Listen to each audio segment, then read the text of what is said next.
السلام عليكم. لا تنسوا الاعجاب بالفيديو والاشتراك في القناة تشجيعا لنا لنستمر بنشر المزيد ان شاء الله. السلام عليكم. بصوا يا اولاد، طبعا تابعوا الفيديو بعد ما تشوفوا الكلام ده. تابعوا الفيديو. النقاد دي في الفسيخ ما تاكلهاش. النقاد دي في الفسيخ ما تاكلهاش. دي دهن سمين، السمك سمين ما شاء الله، فبيبقى في الدهن ده ما تاكلهاش، لان دهن زفره جدا وبتعمل جرثومه معده، لانها دهن لما البكتيريا بتاعت السمك. تمام، فبلاش ترميها. بصوا يا جماعه، عندنا بسم الله ما شاء الله السمك كله تمليح واحد، كله بفضل الله تمليح واحد. هنبدا بالايه؟ بالربع كيلو اهي، صلاه النبي اهي. خش على نص كيلو، نص كيلو طابق 600 جرام اهي، راحت في دقيقه برضه اهي. دي الدماغ الصغيره دي الدماغ اللي هي بتاعت الكبيره دي. خش على الكيلو والتمن اهي، كله بفضل الله تمليح واحد. اللي انا عايز اقوله ايه؟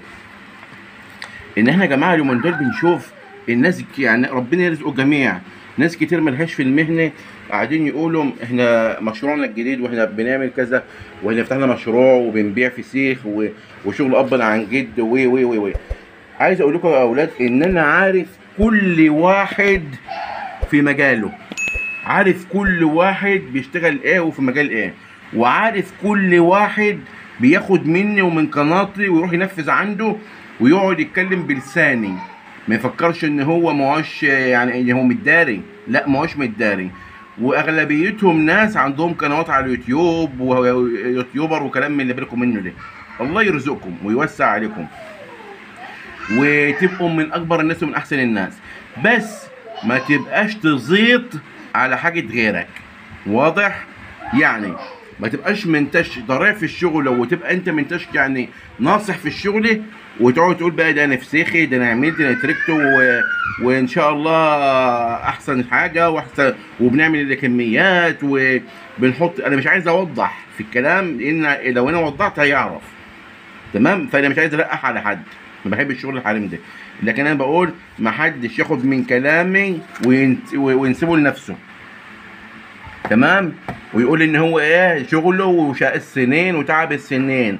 لا، اي حد عامل مشروع فسيخ وبيقول ان هو ابا عن جده وان هو اللي عامله وان هو ضريح في المهنه، انا بعرف اذا كان ده اخده مني ولا لا، لان انا كلامي معروف، انا كلامي موحد ومعروف. معلش يا جماعه انا وش خشب. تمام، فانت اعمل اللي تعمله وربنا يرزقك، بس ما تنسبش تعب غيرك ليك.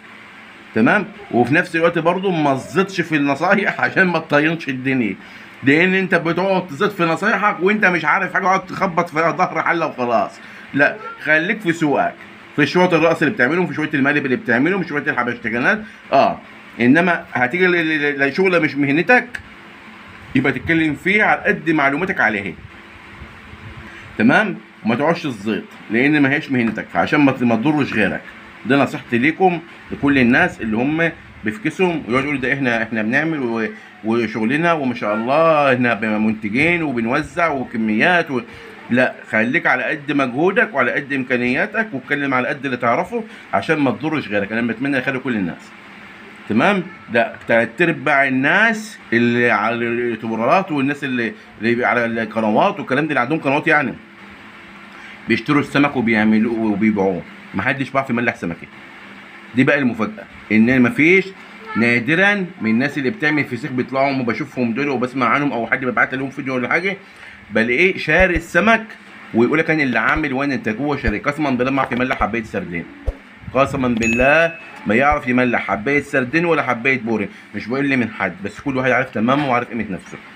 تمام، فان بس كل الفكره ان انت ما تاخدش تعب غيرك ليك، وفي نفس الوقت برضه ما تزيدش في المعلومات اللي بتقولها لان انت اربعه غلط. تمام، لان انت بتاخد مني وبتقعد تجود عشان يبقى يبقى انت اللي قايل، فتجويدك بيودي الدنيا في داهيه. وناس بتبقى شاريه السمك بفلوس بيبقوا متابعينك في الحاجات التانية اللي انت بتعملها، فبيسمعك بتقول كده فبيبقى عنده ثقه، بيروح يعمل، بيروح مطين الدنيا. فبالله عليك ما تضرش غيرك، والله يرزقكم ويرزقنا بالخير يا رب. اللي عاوز ياكل عيش بالحلال يكلمني، واي يوتيوبر عايز ياكل عيش بالحلال ما يكلمنيش، لان انا ما بحبش اليوتيوبرات. انا يوتيوبر مع اللي هو كلمنا كرم. تمام، فاللي عاوز ياكل الدماغ ده معاه ده ب 10 جنيه، حد عايزها دي ب 3 جنيه ونص. ديت السمين محدش ياكلها عشان هزفر وبتعمل جرثومه معده. اشوفكم على خير، السلام عليكم.